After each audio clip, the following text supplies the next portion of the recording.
ช้หลักตัวนี้วะเขานี่ใช้กว้างอยู่กว้างอ๋อโมเมนต์มองแล้วเอาลักนี่เนาะลักนี่แหละดึงไปมองกล้วยพุ่นเนาะนั่นแหละเด้ลักตัวนี้แหละฮอดมองอันนั้นพี่น้อยฮอดไม้นั่นไม้ตัวยาวฮอดแล้วเนาะโดยไปบัดนี้ไล่ไปพุ่นบัดนี้20 คูณ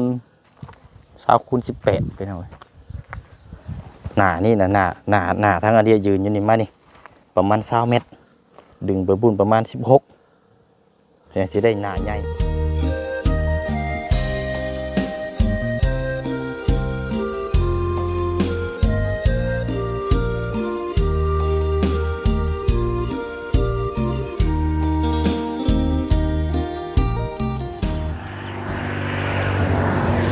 เนาะพากันเห็ดอย่างนี้เมตู้กับดานเนี่ยพี่น้องปอกหน่อไม้ก็เนาะบอกหน่อไม้คายอยู่หากินแล้วพี่น้องเนาะผ้าฝนตกลงมากะพอได้หาหน่อไม้มาขายเนาะทางพี่น้องเขากับพี่น้องถือว่าตัดผ้าเปิดกล้องมาพี่น้องเนาะมาต่อกันอีกเนาะตื่นเช้ามามือวันใหม่สำหรับเคสของทางอาเดียเรื่องที่ดินที่ทางเนาะวันนี้ก็ได้นัดหมายกันเนาะตอนนี้ก็เป็นเวลาประมาณ9 โมงตามที่เฮานัดหมาย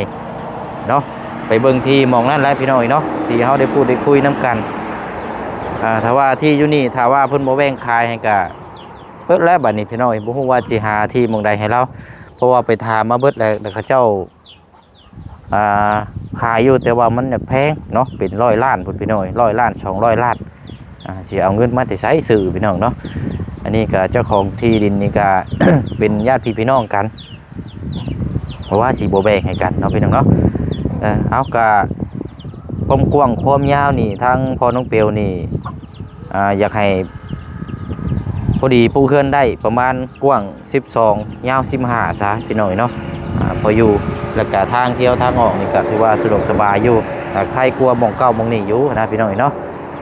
เอามื้อนี้มาพูดมาคุยน้ำกันเนาะกำลังให้ทางอาเดียไปนำอยู่พี่น้องบ่ฮู้ว่าสิได้คำตอบแบบใดติดตามเบิ่งน้ำกันได้พี่น้องเด้อเนาะอย่าป้าอย่าถิ่มเบิ่งแย่งน้ำกันเนาะพี่น้องเนาะครับสบายดีและสวัสดีพ่อแม่พี่น้องเบิดสุขุสุคนพี่น้องเนาะพบเจอกันอีกคือเก่าคือเดิมเนาะใกล้จ้อจี้เข้ามาแล้วมื้อนี้ก็เป็นมื้อวันที่6 เมษายนถือว่าสิฮอดปีใหม่ลาวแล้วเนาะพี่น้องเนาะหลายคู่หลายคนไปเฮ็ดเวยเฮ็ดงานอยู่ทางต่างแข่งหรือว่าอยู่ทางต่างประเทศก็เริ่มทยอยกลับมาเยี่ยมยามทั้งครอบทั้งครัวแล้วเนาะลายนี่เท่านี้กับพี่น้องเนาะปีนึงมีเท่านึงพี่น้องเนาะมาเยี่ยมมายามมาขอพรพระในบ้านเนาะทั้งพ่อแม่แล้วก็ส่งพระในวัดในว่ามาขอพรสิ่งศักดิ์สิทธิ์แล้วก็จังกลับไปสู่เวกสู่งานต่อเนาะพี่น้องเนาะในโอกาสปีใหม่นี้ขอให้พรทุกท่านทุกคนเด้อเนาะเจ้าคิดสิ่งใดก็ขอให้ได้สมมุ่งมา่ปรารถนาเวียกการงานก็ขอให้เจริญก้าวหน้าในหน้าที่การงานเด้อเนาะสาธุเนาะเอาอะไรพี่น้องเนาะหนึ่งมาสำคัญก็คือเวียกงานตัวนี้คือกันพี่น้องอยากให้ผ่านรุ่งร่วงไปด้วยดีเนาะพี่น้องเนาะไปเบิ่งน้ำการผูทางอาเดียกะมาเนี่ยพี่น้อง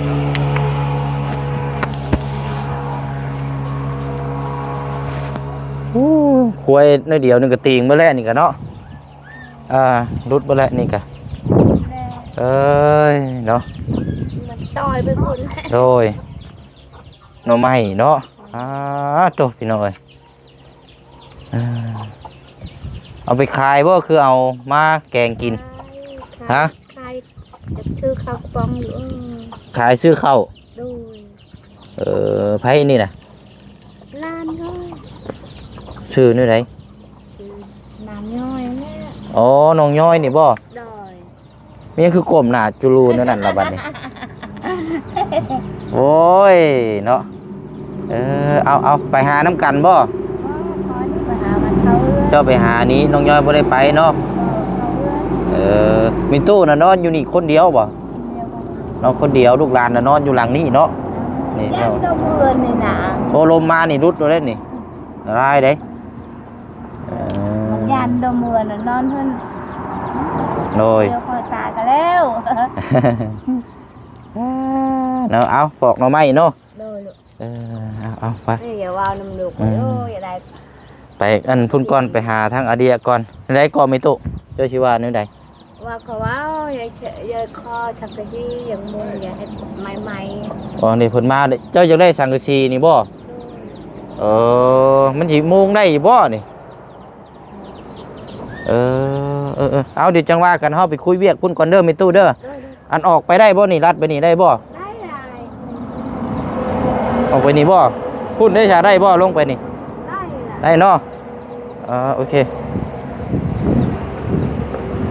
มาพอดีพี่น้องเนาะวันเวลานัดหมาย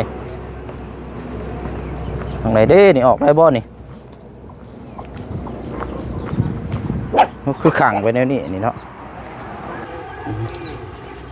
โอ้ยเนาะเพิ่นใส่อันนี้กั้นไว้เนาะออกได้มั้งนี่เนาะปลดออกในถามเนาะเอาสบายดีทั้งอาเลียเอามือดีมืองามแน่ในมือนี่เนาะมือยังคล่องยังอันนั้นน่ะบ่นี่ นี่ เอาไปเฮ็ดยังนี่ อันนี้ยิงกระปอม ยิงกระปอมได้จักตัวแล้ว มือนี้ตัวนึง ตัวนึง ตายแก่อยู่ เอาไปตำแจ่วแล้วโอ้นี่รักหมายไว้แล้วนี่เนาะโดยสบายดีอ้ายเด้อโดยเอาอันนั้นเนาะกะว่าอยากนี่แหละตาพูดคุยกับเจ้านี่แหละเรื่องที่ดินที่ทางอเดียมาพี่ก็ได้อเดียเจ้ามายืนนำเราพี่ เคยเด่นเคยเด่น โดยอันนี้พื้นดินนันดินเจ้าบ่อ๋อ มันเฮาว้าวเฮาคอยอยู่กับมัน เด้อ นี่เจ้าว้าวกับมันนี่เฮาไปฮู้จักดินมัน โด เป็น ย ดินเฮาคือใครแน่ ก็สิถามเพิ่นนี่แหละเนาะนี่ได้เอาได้เนาะกะว่าอยากนี่แหละเจ้าพ่อแบ่งให้เราพอแล้วเราไม่ปลูกเรือนอยู่นี่แหละนะประมาณกว้างยาวเท่าใดนะแล้วก็สิแบ่งให้ราคาเท่าใด อันนี้แล้วเราจังไดนะ อันนี้เจ้าหมายไว้บ่อันนี้นะไผผังไว้อันนี้นะ อันนี้ เอาเจ้าเฮ็ดเมื่อวานนี่บ่ เฮ็ดอยู่บ้านนี่ โอ้ประมาณนี้ก็ประมาณทำไรเนาะ15 คูณ 12อะไรประมาณคือเขาเว้ากันนั่นแหละดูอันที่ดินพื้นนี่น่ะสุดอยู่กับเจ้าแม่นบ่ สุดเฮาเลย ขึ้นสุดอยู่กับเจ้าเลยไผเว้าก็บ่ได้เนาะ บ่ได้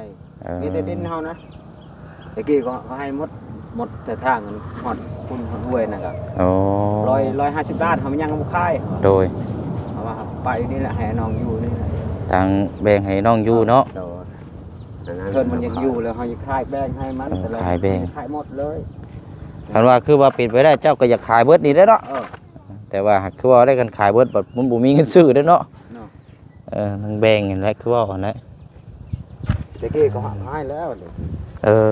มาพี่ 50ล้านให้น้องอยู่นะ อ๋อเบิดนี่ เอาไก่ต้นเขา โดยนี่เนาะ150ล้านเนาะ หดทางหดคุยเริ่มคุยนำ โดย แต่ต้นเขาเขาขายนี่เขาบ่ให้อยู่ขณะเขาขายนี่ก็ย้ายอยู่ให้ก็อยู่ตำลังนี่แหละเขาบ่ได้ขายเขาเทินให้เขาอยู่ โดย เทินเขาอยู่เลยนะแบบนั้น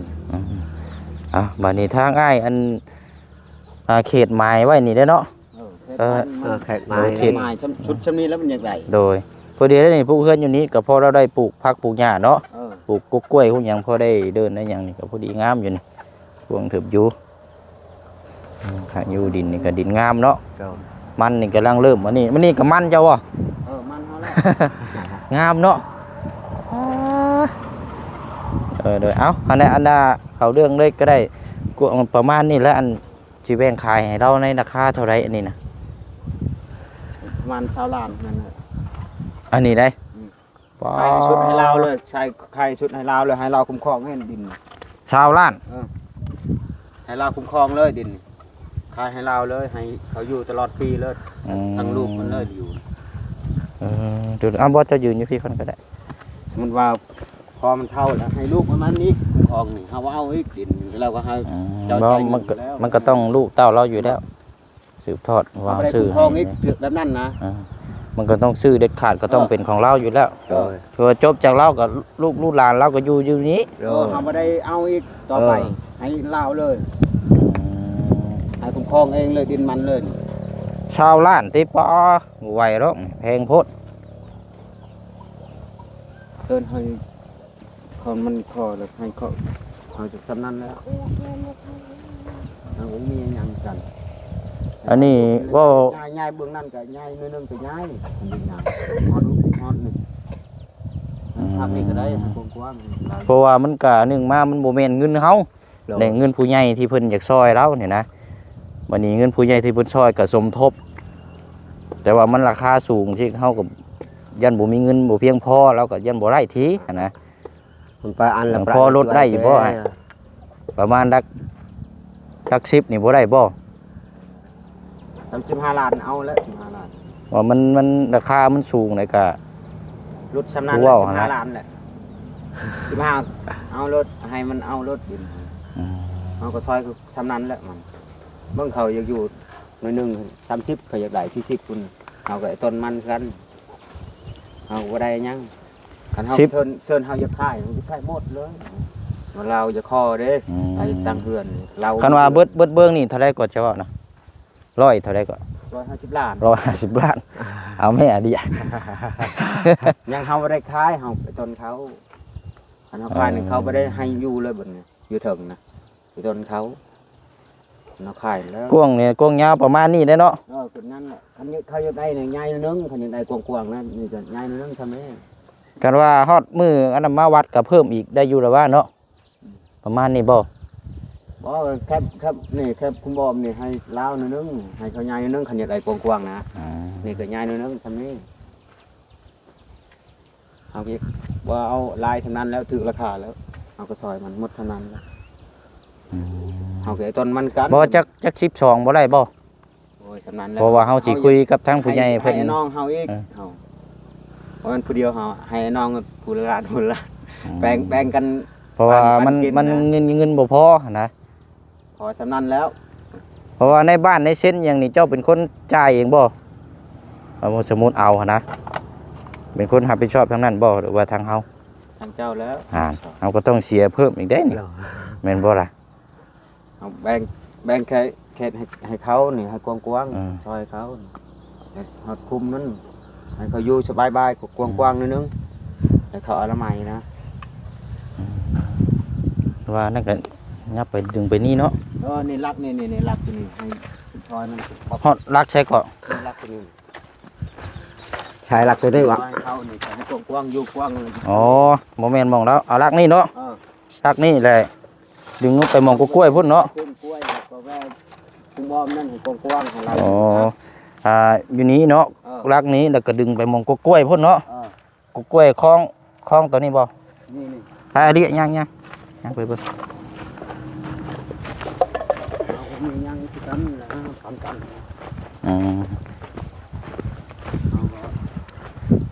เนาะ เขาก็ได้ค่ายกันแต่มันคอเด้คออยู่เขาก็ เดี๋ยวประมาณนี้บ่ ประมาณเท่านี้แหละ ถอนรักมาเดี๋ยวถอนรักมาพังนี่ นี่พักนี่ นี่รักนี่พี่น้อง นี่พักนี่ เอาพังนี่ เราอยู่กว้างๆนะเราไม่ได้ที่ได้นะปันกันอยู่นะ เอารักน้อยๆก็ได้พุ่นรักตัวนะเอาดิพุ่นเอาตัวนะก็ได้ทันนะเอามาหมายเบิ่งก่อนให้พี่ให้น้องเบิ่งน้ำกันก่อนเอาละเด้รักตัวนี้แหละฮอดมองอันนั้นพี่น้อย หอดไม้นั่น ไม้ตัวยาวเขาแหละเนาะ โดย ไปบัดนี้ไล่ไปพุ่นบัดนี้ แล้วบอกกันไหนจนนั่น ไปพังตัวนี้บัดนี้พังไล่ไปพุ่นละ นี่บ่ถึกบ่ เขาได้พังไปรถบัดเป็นมาเด้งจังหวะกันอีกเท่านึง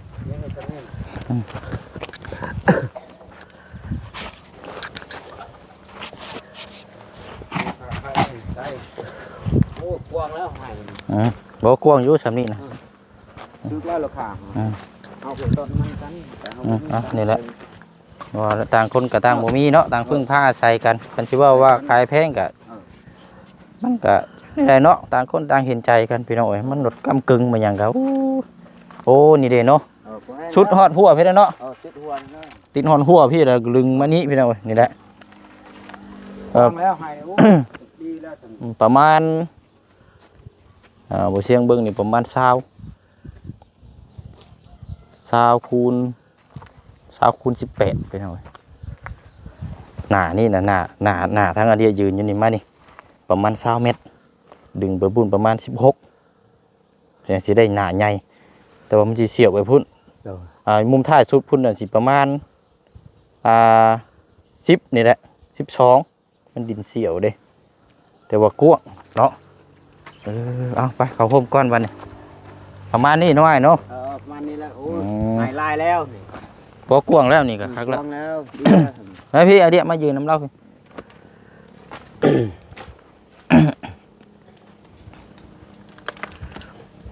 นุดอีกบ่ได้ป่ โอ้สำนันแล้ว มันเงินยันมาพ่อก่อวันนี้ประมาณ13บ่ได้ป่ เอาก็ยังสำนัน ว่าเฮาต้องถามทั้งผู้ใหญ่เพิ่นอีกเทื่อนึงเด้อนี่ถ้าเพิ่นว่าโอเคอนุมัติแล้วก็เฮาก็จังสิ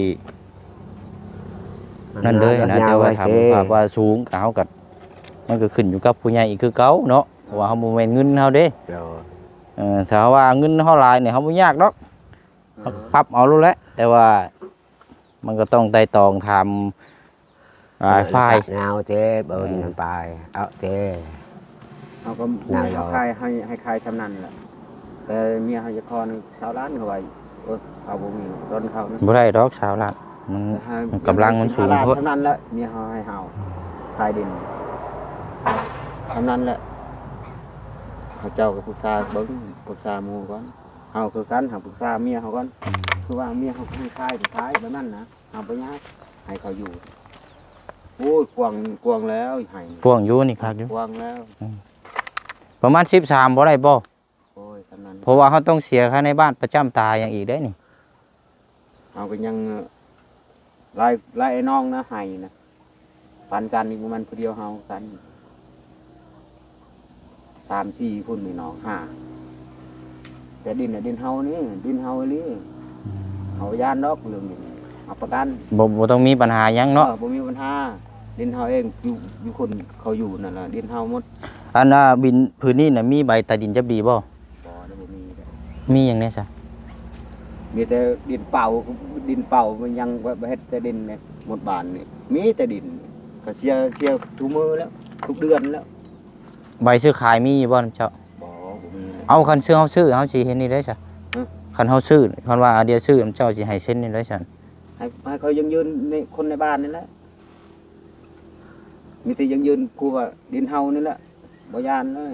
แบบนั้น อ๋อใบยังยืนแบบว่า เจ้าประทับตาว่าเจ้ารับผิดชอบจังซี่แม่นบ่ รับผิดชอบถือว่ามันอยู่ดินเฮารับผิดชอบแบบนั้นนะ แต่ส่วนหลายก็มีแต่เป็นนั่นน่ะเนาะ เออ คือที่ของทางอันน้องนางก็คือกันที่ว่าซื้อล่าสุดนี่ก็ออกใบซื้อขายมากับออกใบซื้อขายที่ดินเนาะ เออ แล้วเจ้าก็เส้นทำห้องให้เนาะเขาต้องอันนี้แล้วบัดนี้เขาจะคุยกับทางผู้ใหญ่เพิ่นอีกเทื่อนึงเด้อ เออ รุดบ่ได้อีกบ่เขาถามอีกเอ้าเต็มที่บ่ได้บ่ สำนันแหละมันรุดแล้วสำนันแหละมันกว้างแล้วมันอยู่บ้างเฮาให้กับกว้างนั่นอันดินพื้นน่ะโอ้ยบ่ได้ดอกสำนัน ประมาณ20คูณ18 กว้างแล้วให้ ที่ดินนี่เขา20คูณ18พี่น้อง15ล้านกันว่าสิเอาแคบในบัดจักได้เนาะ โดย เอาที่ดินไว้ก่อนเนาะเดียเนาะ โดย เรื่องปูเฮือนน่ะเจ้ามั่งก็ตูมาเฮ็ดเอาเนาะ โดย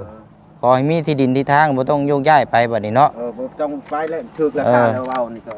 มันจังสะดวกสบายแหละลูกเต้าก็บ่ต้องย้ายมาได้ให้กับเจ้ามาปุ๊บกันอยู่นี่ไล่3-4หลังพุ่นอยู่นี่ โดย มันชำฮอดเดินหมู่บ้านหนึงหมู่นี้นะ โดย ถือว่ากว้างอยู่ แล้วชุดให้แล้วนี่ เนี่ยเฮา คนพื้นนั่นโอ้ยบ่ได้ดอกไก่ แม่น เฮา เฮา ได้นี่ก็ ก็บ่ติเพราะว่าเฮาเคยถามอยู่หั่นก็อันนั้นอยู่ นี่ก็ต้นเขากันเฮาก็ต้นเบิ่งเขาอยู่ดินเฮานะเอาเฮาขายหมดเดี๋ยวเขาย้ายไปคนอื่นนี่แหละ โดย เฮาบ่ได้ไล่หนี้เขาเฮาไปต้นเขาให้เขาอยู่คนผู้อื่นโอ้ยเขาบ่ให้อยู่ดอกผู้ก็ดีนะ อันเอ้าซะเดี๋ยวเฮาสิเจ้าอยู่บ้านอยู่บ่มื้อนี้อยู่เพิ่นเบิดมื้ออยู่บ่ มันมือ โอเคก็คือว่าตอนแรกพังเบิ่งเด้อ เออ แรงพังเบิ่งเฮาแชร์ไอเดียไปนำลงแล้วเฮาสิโทรถามพูดคุยกับทางผู้ใหญ่ที่เพิ่นจากซอยเรานี่แหละถ้าเพิ่นว่าโอเคเพิ่นอนุมัติแล้วก็แม่นว่าอันนี้เนาะว่าเงินสมทบซอยกันได้คนละเด็กคนละน้อยว่าอยากซอยให้เรามีที่ดินที่ทางนี่แหละ เออ อันน่ะทาง ในบ้านก็ขึ้นอยู่นี่มันบ่ อยู่บ้านในแถวบ้านเฮานี่แหละ คันว่านั่นก็ฮอดมือขายมือหยังเนี่ยเจ้าเอิ้นในบ้านมาเด้อ ให้เขารับรู้แล้ว ให้รับรู้แล้วก็เซ็นหยังอำนาจผู้ปกครองให้รับรู้เบิดนี่แหละเซ็นมอบกับอันนี้ให้เราเนาะ โอ้ยควงแห้งแล้วให้คนอื่นนั่นโอ้ยบ่ได้ดอกเอาไปต้นมันนะตอนนี้ฮอดทำนี่ก็กว้างแล้วก็พื้นใต้ตอนนี้ แม่นกว้างปุกคันว่าปุกเฮือนนี่ได้ฮอด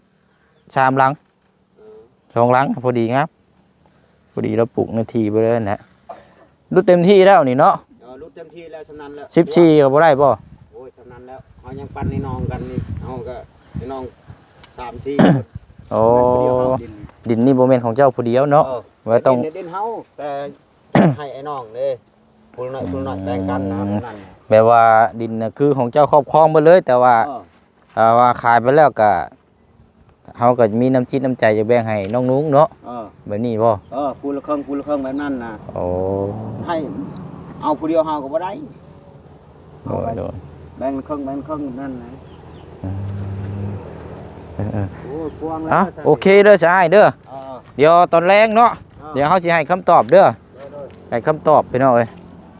เอาเดี๋ยวเฮาจังใดเฮาสิให้ไอเดียไปนํเจ้าอีกทีนึงเด้อโดยไปเอาเจอ มันเรากระปุกแล้วเนาะอันนี้ให้ลากไปอีกอยู่อันเดียวย่าไปลากฟังไปอีกอยู่เอาฟังตรงกันแล้วละของเราเป็นยังไงแล้วแล้วฟังมา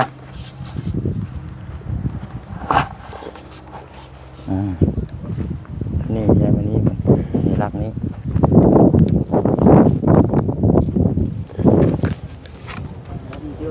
โอ้ลายแล้วให้มันเอาไปต้นมันลายแล้ว แหละหลักเลย เอาละพังเอาละซึ่งเอาละ นี่ ตัวนี้บ่รักนี้บ่ตัวนี้บ่ ในหัวตัวนี้ในพึ่งได้เลยเนี่ยควงให้ลายแล้ว จากนี้บ่รักนี่เนาะรักนี่แหละพุ่นพี่น้องดึงไปพุ่น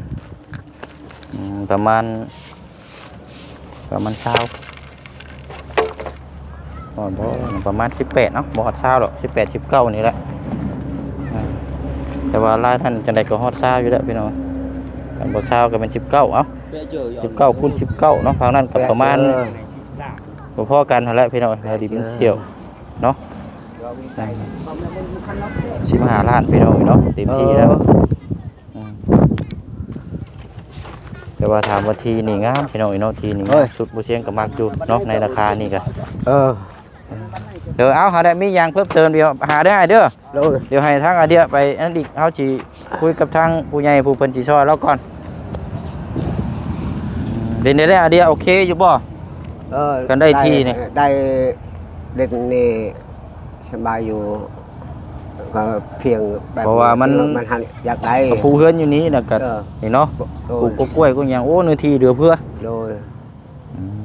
ประมาณ19ผ่านบ่ฮอด20ก็19คูณ19พี่น้องในที่นี่กว้าง15ล้านกีบเนาะเพราะว่าน้ำบ่แซงอยู่ตอนนี้นี่มีอยู่17ล้าน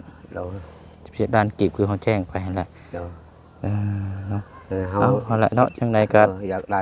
ได้ฮู้คำตอบนํกันแล้วบัดนี้พี่น้องเอ้ยซื้อหรือว่าบ่ซื้อบ่แซงสิโทรคุยกับทางผู้ใหญ่เพิ่นก่อนแล้วก็แต่ว่าเพิ่นว่าโอเค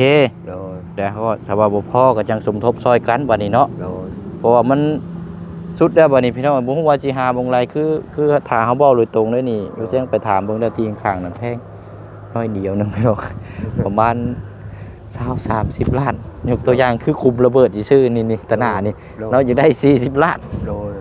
มันก็เกินเนาะเกินน้อยเดียวนี่อยู่บ่ได้ไหวเด้เนาะอันเดียวเนาะมีทาง